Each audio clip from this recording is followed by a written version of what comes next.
Leur échange a été très franc, direct. Tous les sujets ont été abordés.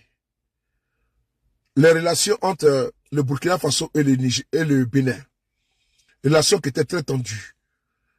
Cette fois-ci, ils partent sur de nouvelles bases. Écoutons ici le communiqué qui frappe la rencontre du capitaine Courage, président Ibrahim Traoré, et le président du Bénin. On écoute. Merci. Communiqué de presse. Visite d'amitié et de travail de son Excellence M. Romuald Wadagni, président de la République du Bénin au Burkina Faso.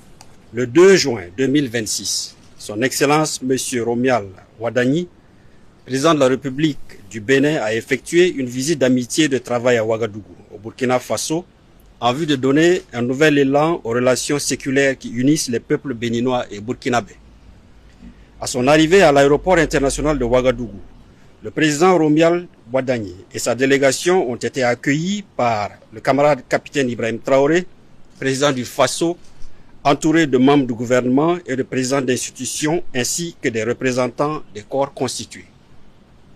S'inscrivant en droite ligne de la volonté commune des deux chefs d'État de consolider les relations historiques d'amitié, de fraternité et de coopération qui unissent le Burkina Faso et la République du Bénin, cette visite a permis aux deux illustres personnalités de procéder à un examen approfondi des relations bilatérales ainsi que des principales questions d'intérêt sous-régional, africain et international.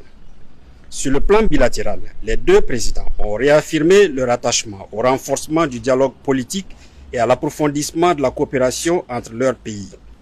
Ils ont souligné la nécessité de bâtir un partenariat renouvelé fondé sur la confiance, le respect mutuel, la solidarité et la recherche de solutions concertées aux défis communs.